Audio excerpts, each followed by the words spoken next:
سلام سلام كلكم أحوات كما يكنيكم مساكم زلخو تشومي كم نذكرو بزحلفة معرف عسرت حادة قدامين كالاي كفال بزعبا صرغان ملكتاتن زبل رينا نيرنا لو مخا كاب مقصال معرف عسرت حادة سالساي كفال كنرينا مالتيو قدمي ناب تمرتنا متاونا كن نابزي وان ستوب channel حدش زخونكم سبسكرايب ምግባር ኣይትረስዑ ምክንያቱ እቲ ኣነ ዝሰርሖ ቪድዮታት ቀልጢፉ መታን ክመፀኩም ማለት እዩ እቲኦም ቤተሰብ ናይዚ ቻነል ዝኾንኩም ከዓ እዚ ንመሃሮ ዘለና ትምህርቲ ይጠቕመኩም እንተሃልዩ ሼር ምግባር ምስ ዕረትኩም ምስ ፈተውትኩም ቤተሰብኩም ሼር ምግባር ኣይትሕመቑ ከምኡ እውን ዝኾነ ክመሓየሽ ትደልይዎ እንተሃልዩ ርእይቶታት እንተሃሊኩም ኣብ ታሕቲ ኮመንት ምግባር ኣይትረስዑ ኢኹም هراي جزي خي قتلنا ناب سالساي كفال نقتل. What does this sign mean? إذا ملكت زي انتهي مالتيو يبلالو أب سلوس كرنا أب كيح سلوس كرنا انتهاليو round about مالتيو زي أب سلوس كرنا زي كونه تي عنكل رايتر إناجن نايني إشتي round about ميني round about يسحبر ما تزي أجن أب كي أب سلوس كرنا زعتوت عنكل سزخونت round about مالتيو.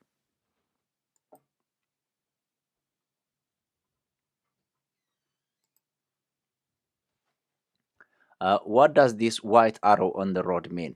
أبزي ترجع زلوا صعدا قستي مالتنا بصقام زمركت زلوا انتاي مالتي يبلالو انتاي مالتي زي خاني تريوت هالليهم ترجع يطوو خم زلوا يزنغرنا زلوا إذا زحلفا زلوا مكاينسي ناب صقام تو مخنياتو بخالص خم زيراهمو بز متصسب أبزخ قطمكم سلازخل يزبل زلوا سلازي return to your side of the road نابتنات كاوغن زلو ترجع ناو تملس يزبل زلو مخنياتو بند خم زلوا سلازراي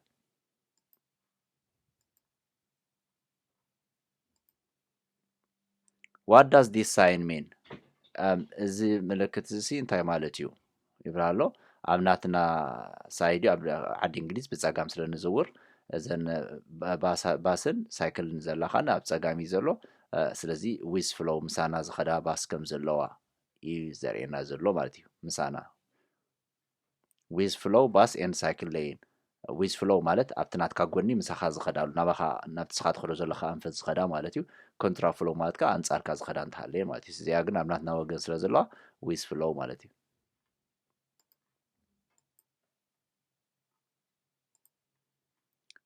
What's the national speed limit on a single carriageway road? أب حنتي منقدي مالتيو حنت مسمر زلوا صرقيا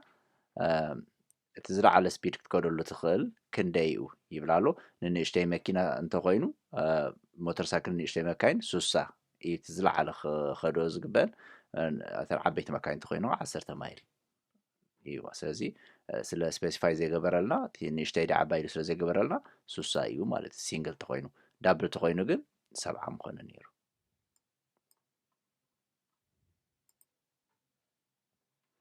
What does this sign mean?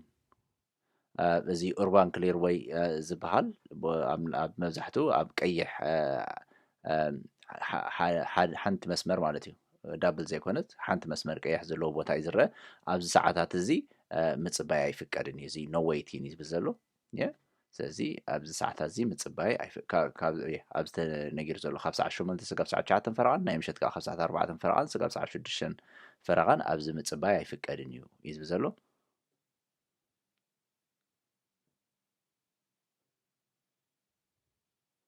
سزي no parking on the days and times shown أبز نجار زلو بارك تكبر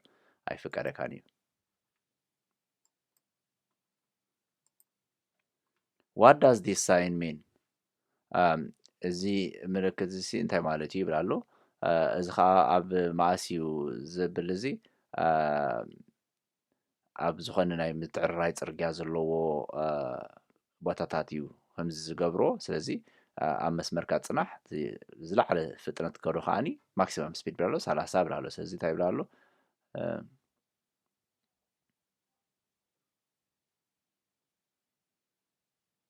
መብዛሕትኡ ኮንትራ ፍሎ ሲስተም ከም ዘሎ እዩ ኣብዚ ሓበሬታ ዝነገረካ በዚ ሓደ መስመር ናብ ዝኸዳ ክህልዋ ስለ ዝኽእላ ማለት እዩ እዚ እዚኣ ኮንትራ ፍሎ ሲስተም ትብል ዘላ ካብዘን ዘለዋ ምርጫታት ዝሓሸት መልሲ ማለት እዩ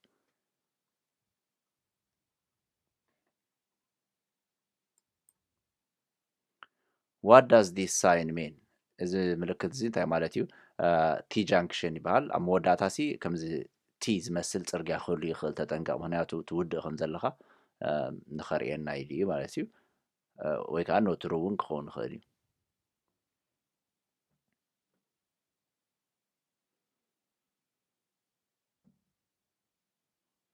ቲ ጃንክሽን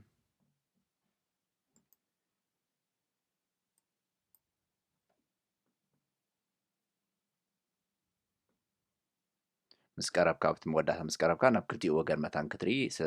ዘጠንቅቐካ ማለት ቅድሚ ሰኢልካ ምኻድካ ናብ ክልቲኡ ወገን ርኢኻ መታን ክትከይድ which sign shows that you are entering a one-way system ኣየነይቲ ምልክት እያ ናብ ሓደ ኣንፈት ናብ ሓደ ወገን ዝኽየዶ ፅርግያ ተኣትኹም ዘለኻ ዝሕብር ብላ ኣሎ ካብዘን ኣብ ዘለዋ ኩለን እዚኣ እያ ናብ ሓደ መስመር ዝኽየዶ ትኸይድ ከም ዘለኻ ትሕብር ማለት እዩ when may you use a hazard warning light while you are driving እንዳዘወርካ ከለኻ ሲ እቲ ኣብ ናይ ሓደጋ ምልክት ትገብሮ ፍራቻ ማእሲኻ ክትጥቀመሉ ትኽእል እንዳዘወርካ ከለኻ እንዳተንቀሳቐስካ ከለኻ ማእሲኻ ክትጥቀመሉ ትኽእል ብፍላይ ከዓ ሞተር ወይ እንዳዘወርካ ከለኻ ኣብ ቅድሚኻ ሃንደበት ደው ክብላ ተጀሚረን ወይ ከዓ ዝኾነ ናብ ሓደጋ ከእትወካ ዝኽእል ነገር እንተሪኢኻ ነተን ድሕሪኻ ዘለዋ መታን ክትሕብረን ብፍጥነት መፃ ስለ ዘለዋ መታን ክትሕብረን እንዳኸድካ ከለኻ ፍራቻ ክትገብር ትኽእል ኢኻ ማለት እዩ ስለዚ ከምኣት ብዘላ ተትሪኡ ኣለኹም on a motorway or unrestricted dual carriageway to warn of a hazard ahead ኣብ ሞተርዌይን ወይ ከዓ ኣብ ቀጥዒ ናይ ሬስትሪክሽን ዘይብሉ ናይ ፍጥነት ክንዲ ዝኽድ ዝብለካ ስታይ ዘይብሉ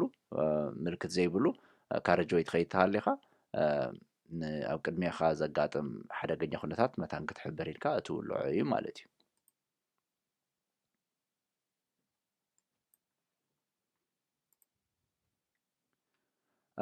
where would you see this road marking እዚ ምልክት ናይ ፅርግያ ምልክት ሲ ኣበይ ኢኻ ክትሪኦ ትኽእል ኣበይ ኢና ንሪኦ መብዛሕትኡ እዚ ኣብ ሃምፕስ ዘለዎ ሮድ ማለት ከምዚ መታን ፍጥነትካ ክትቅንስ ተባሂሉ ብርኽ ብርኽ ዝበለ ዝገብርዎ ኣብ ፅርግያ ኣብ ከምኡ ኢና ክንሪኦ ንኽእል እዚ ስለዚ ኦን ሮድ ሃምፕስ ኣብ ሮድ ሃምፕስ ማለት እዩ ብርኽ ብርኽ ዝበለ ናይ ፍጥነት ናይ መካይን ክቕንስ ተባሂሉ ዝተሰርሐ ማለት እዩ what does this sign mean እዚ ምልክት እዚ እንታይ ማለት እዩ ይብላ ኣሎ ኦኬይ ትሪእዎ ኣለኹም እዚ ናይ እዚ ዌይቭ ዘሎ ናይ ማይ ምልክት እዩ ጫፍ ጫፍ ናይ ማይ ትኸደሉ ቦታ ተኮይኑ ናብኡ ክትፀድፍ ተኽእሎ ኣሎ ተጠንቂቕካ ንክትከይድ ተባሂሉ እዩ ዝግበር ዘሎ ማለት እዩ ስለዚ ከምኡ ዝብል ዘሎ ንርአዮ ትሪእዎ ኣለኹም ኳይሳይድ ኦር ሪቨር ባንክ ኳይሳይድ ማለት ከም ናይ ጫፍ ናይ ማይ ወይ ከዓኒ ሩባ ዝሓልፈሉ ቦታ እዩ ትምልክት ንሱ ማለት እዩ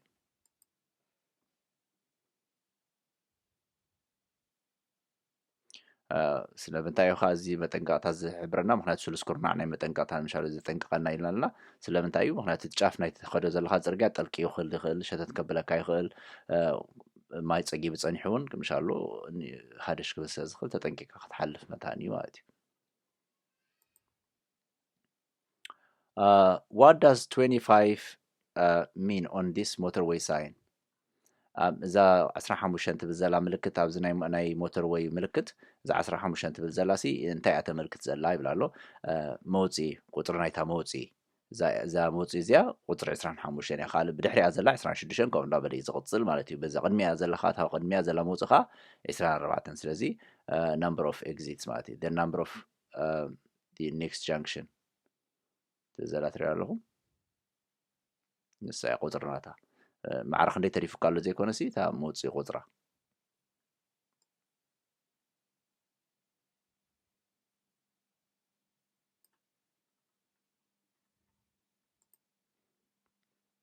what does this sign mean ዝኾነ ጅቲ ንኣብነት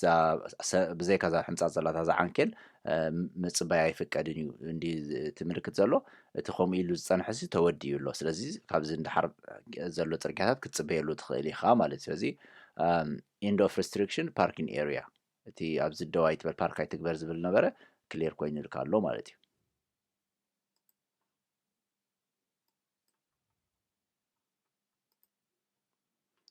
what does this sign mean okay ስሉስ ኩርናዕ እንታይ ዝሕብረና ኣላ መጠንቀቕታ እዩ ዝህበና መስመር ናይ ባቡር መስመር ከም ዘሎ ይሕብረና ኣሎ ማለት እዩ ስለዚ tram crossing ahead ዘሎ ተጠንቂቕና ክንከይድ ባቡር ትሓልፈሉ መንገዲ ተኮይኑ ተጠንቂቕና መታን ክንከይድ ማለት እዩ what does this sign indicates እዚ ምልክት እዚ እንታይ እዩ ዘመልክት ይብል ኣሎ ንራእዮ ብጫ ባክግራውንድ ብፀሊም ዘለዎ እንታይ እዩ ዘመልክተና ከምዚ ሓበሬታ እዚ ካብቲ ንኸደሉ ዘለና ፅርግያ ዝኾነ ቅድሜና ዝኾነ ኣጋጢሙ እቲ መንገዲ ይቕይርዎ እንተሃልዮም ተጠዊና ንኸደሉ መንገዲ ይገብሩ ተሃልዮም ንሓበሬታ ተባሂሉ እዩ ዝግበር ስለዚ ዳይቨርዥን ሩት ትኸደሉ ዘለካ መንገዲ ተጠዊኻ ብካልእ ሕልፍ ምክንያቱ ትኸደሉ ዘለካ መንገዲ ተዓፅዩ ኣሎ ወይ ከዓ ዝኾነ ኣጋጢሙ ኣሎ ኢሎም ንኽሕብሩና ዝገብርዎ እዩ ማለት እዩ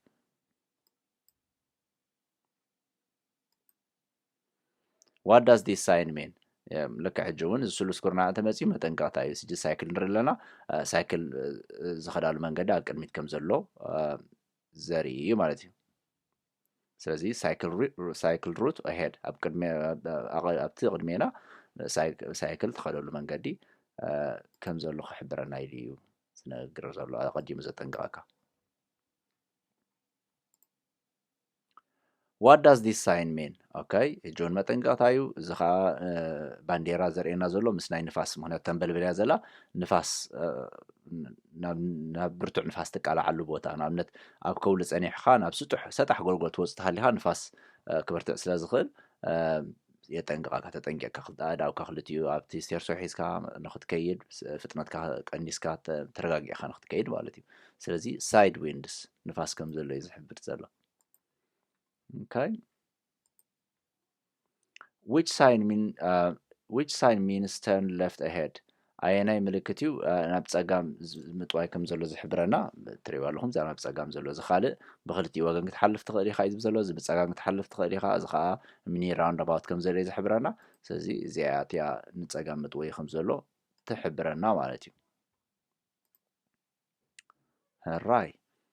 when may you cross a double solid white line in the middle of the road okay ከምዚ solid ዝብል ዘሎ ስብርባር ዘይኮነ ማለት እዩ መዓስ ኢኻ ክትሓልፎ ትኽእል ነዚ ክልተ ፃዕዳ መስመር ስሙር ፃዕዳ መስመር መዓስ ትሓልፎ ትኽእል ይብል ኣሎ እቲ ምርጫ ንረኣዮ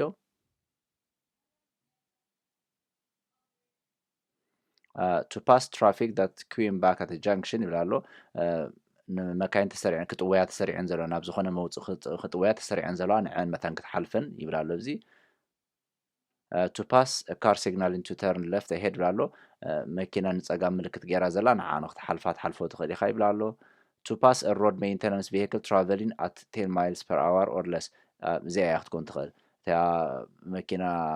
ኣብ ቅድሚኻ ዘላ ዝኾነ ተንቀሳቃሲት መኪና ካብ 10 ማይል ንታሕቲ ትኸይድ ወይ 10 ማይል ወይ ካብ ንታሕቲ ትኸይድ ተሃልያ ክትሓልፋ ትኽእል ኢኻ ማለት እዩ ምክንያቱ ቀሲላ ትኸይድ ስለ ዘላ ቅልጥፍ ኢልካ ነፃ ምዃኑ ርኢኻ ክትሓልፋ ትኽእል ኢኻ ስለምንታይ ንኹሉ ይርዮ ነይረ ምክንያቱ ተመሳሳሊ ክህሉ ስለ ዝኽእል ኢለ ነቲ ሕቶታትና ይርዮ ነይረ what does this sign mean እዚ ምልክት እዚ እንታይ እዩ ዝሕብረና ብላሎ እዛ ብፀጋም ዘላ መውፅእ የብላን ምክንያቱ ዕፅውቲ መንገዲ እያ ካብኣ በፂሕካስ ክትምለስ ተዘይኮይኑ መሕለፊ የብልካን እያ ትሕብረና ዘላ ዝቐይሕ ማለት እዩ ስለዚ no true road on the left ኣብዛ ፀጋም ዘላ ሲ ክትሓልፈላ ዘይትኽእል መንገዲ እያ no true ማለት ክትሓልፈሉ ዘይትኽእል ተኣቱ ትኽእል ኢኻ ኣቲኻ ግን ክትምለስ ተዘይኮንካ ብኡ ጌርካ መንገዲ ዝቕፅል ሲ ይኮነን ማለት እዩ alright which diagram shows a hazard warning lane okay ብምንታይ ኢና ንፈልዮ ኢልና ነርና እቲ hazard warning lane እቲ እዚኣን እንተን ክልተ ዘደናግራ ናብ ሓደጋ ከም ዘሎ እዚአን ክልተን ከደናግራ ዝኽእላ ትፍልልየን ግን እንታይ እዩ እቲ ጻዕዳ መስመር ካብቲ ጋብ ዝዓቢ እንተኮይኑ እሱ እዩ እቲ ናብ ናይ ሓደጋ ምልክት እዚ ተሪኢኹሞ እቲ ፍልልይ ካብቲ ጻዕዳ ኣይዓብን እዩ ዳርጋ ወይ ተመሳሳሊ ወይ ከዓኒ እቲ ጋብ እዩ ዝዓቢ ኣብዚኣ ግን እቲ ጋብ ንእሽተይ እቲ ጻዕዳ መስመር ከዓ ንውሕ ዝበለ ስለዚ እዚ እዩ እቲ ናይ ሓደጋ ምልክት ዝነግረና ማለት እዩ ኣብ ቅድሜና ሲ ዝኾነ ኩነታት ናብ ሓደጋ ክእትወና ዝኽእል ከም ዘሎ ዝሕብር ማለት እዩ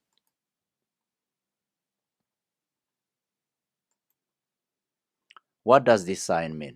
እዚ ምልክት እዚ እንታይ ማለት እዩ ምክንያቱ እዛ ቀያሕ ትሪእዋ ኣለኹም ምሕላፍ ኣይፍቀድን እዩ ኣብዚ ዘለኻዮ ፅርግያ ዝኾነት መኪና ምሕላፍ ኣይፍቀድን እዩ ማለት እዩ ስለዚ ኖ ኦቨርቴኪን ክትሓልፍ የብልካና ከምዚ ምልክት ተሪኢኻ ምክንያቱ ስለምንታይ እዮም ከም ዝገብርዎ ዝተጠወየ ፅርግያ ክኸውን ይኽእል ካልኦት መካይን ብቐሊሉ ከኣትዋሉ ዝኽእል ኣብ ብኔዋይ ዝመፃ ክኸውን ይኽእል ክትሪእሉ ዘይትኽእል ቦታ ዲፕ ከምዚ ላይክ ንእሽተይ ብርኽ ዝበለ ከልኪሉካ ዘሎ ቦታ ክኸውን ይኽእል ዝተፈላለየ ናብ ሓደጋ ከእትወካ ዝኽእል ኩነታት ስለ ዝኾነ ኣብ ወቅቲ ሓልፍ የብልካ what does this sign mean ክሮለር ሌን ይብላ ኣሎ እዚ ኣበይ ኢና ንሪኦ ኣብ ብርኽ ዝበለ ምሻሉ ቁርብቲ ፅርግያ ናብ ንዓቐብ ትርር ዝበለት ዓቐብ ተኮይና ዓበይቲ መካይን ወይ ከዓ ፅዕነት ክብድ ዝበለ ፅዕነት ዝተሰከማቱ ኮይነን ብፍጥነት ክኸዳ ይክእላን እየን ስለዚ ኖርማል ፅርግያ እንተኮይነን ነተን መካይን ክሕዘአን ስለ ዝኽእላ ነተን ዓበይቲ ተባሂሉ ዝተሓዘ ክሮለር ሌን ዝበሃል ኣሎ እተን ናብ ፀጋም ይኣትዋ ቀስ ኢለን ይኸዳ ማለት እዩ ሽዑ ከይተሸገራ በቲ ክኸዶ ዝኽእላ ፍጥነት ይኸዳ እተን ካልኦት መካይን በዚ ዝኸዳ ከዓኒ ኣይዕፀዋን ማለት እዩ ስለዚ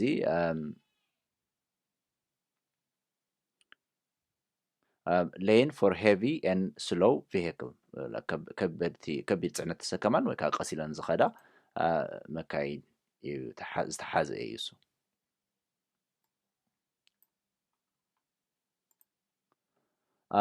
what does this sign mean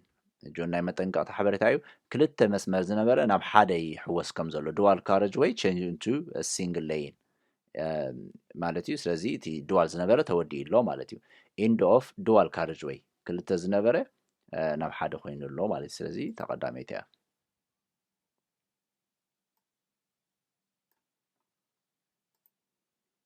what does this sign mean እዚ ምልክት እዚ እንታይ ማለት እዩ ይነግረና ኣሎ ባዕሉ እዚኣ ቱራም እያ ስለዚ መንገዲ ነዛ ቱራም ጥራይ ዝፍቀድ ካብዚ ማለት እዩ ስለዚ route for trams ዘሎ ንዓ ጥራይ ተኻልእ ካልኦት መካይን ካብ ዝኒአው ክሓልፍ ኣይብለንን ማለት እዩ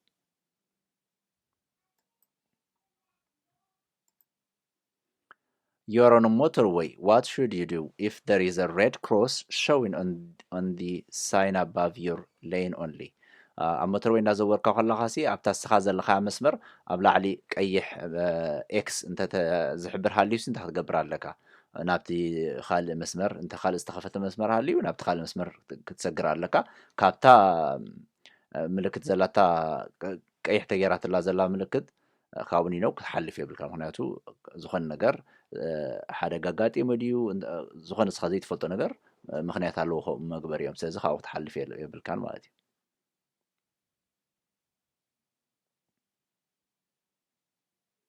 ስለዚ don't continue in that lane ኣብታ ዘለኻያ መስመር ኣይትቐፅል ማለት ናብ ካልእ ክትሓልፍ ኣለካ which sign means there will be two-way traffic crossing your route ahead ኣየናይ ምልክት እዩ ኣብ ቅድሜኻ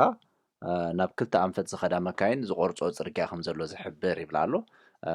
ናብ ክልተ ኣንፈት ዝኸዳ ይቆርፆ እንተሃልየን ትሪኦ ኣለኹም እቲ ሳይድ ስኻ ትኽድካ እናኸድካ ከለኻ ክቆርፆ ዝኽእል እዚ እዩ እዚ ግን ምሳኻ ዝኸይድ ኣንጻርካ ዝኸይድ ከም ዘሎ እዩ ዝሕብር ዘሎ ማለት እዩ እዚአን ክልተን ከደናግራ ዝኽእላ እታ ትቆርፆ ትሃልያ እዚኣ እያ ማለት እዩ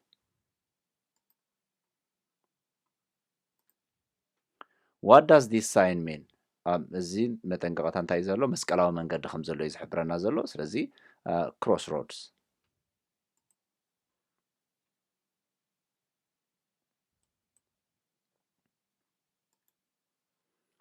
Why should you make sure that your indicator are cancelled after turning at a junction?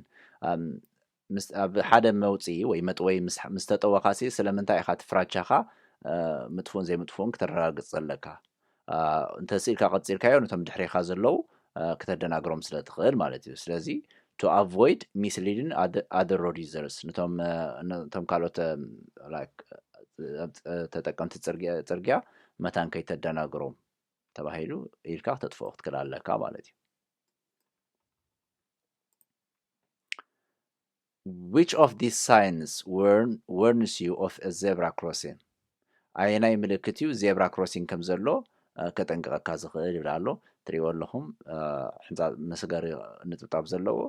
ዜብራ ክሮሲንግ ከም ዘሎ ይሕብረና ኣሎ ማለት እዩ እቲ ካልእ እዚኦም ዓበይቲ ክሰግርሉ ዝኽእሉ ቦታ እዩ እዚ ናብ ተምሃሮ ዝሓልፍሉ ክኾን ይኽእል እዩ እዚ ከዓኒ ኣብቲ ትኸዶ ዘለካ ፅርግያ ጎኒ ጎኒኻ ዝኸዱ ሰባት ክህልው ይኽእሉ እዮም ኢሉ ዘብል ስለዚ እዚኣ እታ ዜብራ ክሮሲንግ what does this sign mean ስለዚ no true road እዩ ዝሕብረና ዘሎ እዚ ምስታ ቲ ጃንክሽን ከይተደናግረኩም መወዳእታ ከይዳ ቀያሕ እንተ ዓፅያታ ነተሓልፈሉ no true road ይዝባል no true road መሕለፊ ዘይብሉ ፅርግያ ማለት እዩ እንተኸይድካ ተመሊስካ ክትወፀሉ ጥራይ ተዘይኮይኑ ብኡ ክትሓልፍ ዘይትኽእል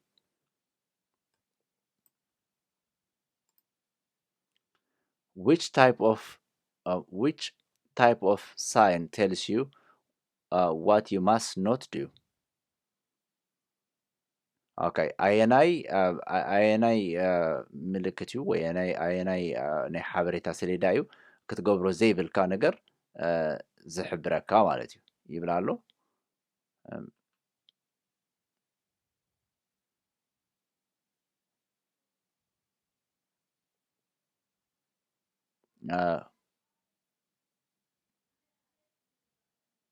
ክትገብሮ ዘይብልካ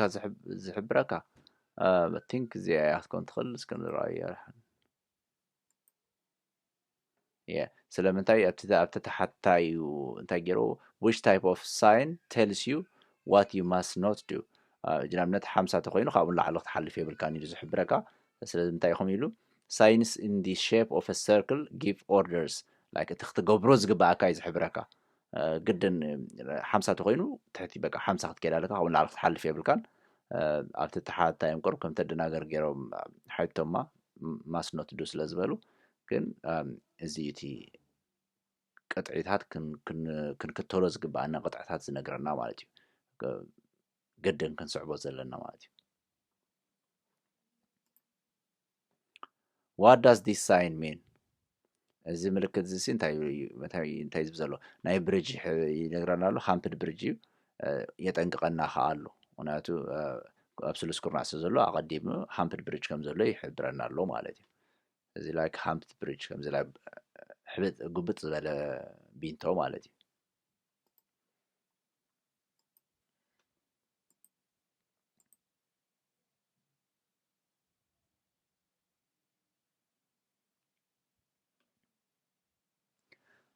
ራይ ንሎም ማዓንቲ ኣብዚ ከኣኽለና እዩ 34 ሕቶታት ፍርቂ ዳርጋ በፂሕና ኣለና እዚኣ ምዕራፍ 3 ኣብዚኣ ደው ክነብል ኢና ስጋብ ሕጂ ምሳይ ተፀኒሕኩም ብጣዕሚ የመስግነኩም ተስፋ ይገብር ካብ ዝተማሂርኩም ዝኾነ ሓድሽ ነገር ከሲብኩም ክትኮኑ ተስፋ ይገብር እንተ ፅቡቅ ነገር ረኺብኩምሉ ፕሊስ ምስ ካልኦት ኣሕዋትኩም ኣዕሩኽትኩም ቤተሰብኩም ሸር ምግባር ኣይትሕመቑ ከምቲ ኩሉ ግዜ ዝብሎ ከዓኒ መታን ኣብቲ ዝቕፅል ዘሎ ቪድዮ ኣብ መሓይሸ ክመፅእ ብጣዕሚ ከም ዝሕግዘኒ ደጋጊመ ይነግረኩም እየ ናትኩም ኮመንት ርእቶታትኩም ኣይትብቀቑለይ ፕሊስ ፕሊስ ፕሊስ ዝኾነ ከመሓይሾ እትደልይዎ ነገር ተሃልዩ ፀሓፉለይ ኣብ ታሕቲ ፀሓፉለይ ወይ ከዓ ደጊመ ክገልፀልኩም ትደልይዎ ፀሓፉለይ ስጋብ ሕጂ ናብ ዋን ስቶፕ ሳብስክራይብ ዘይገበርኩም ተሃልየኹም ከዓኒ ፕሊስ ሳብስክራይብ ምግባር ኣይትሕመቑ ምክንያቱ ዝኾነ ዝሰርሖ ቪድዮ ቀልጢፉ መታን ክመፀኩም ስጋብ ኣብ ዝቕፅል ምዕራፍ ኣብ ዝቕፅል ክፋል ናይ 4ይ ክፋል ናይ ምዕራፍ 11 ንራኸብ ሰሰናዩ ቻው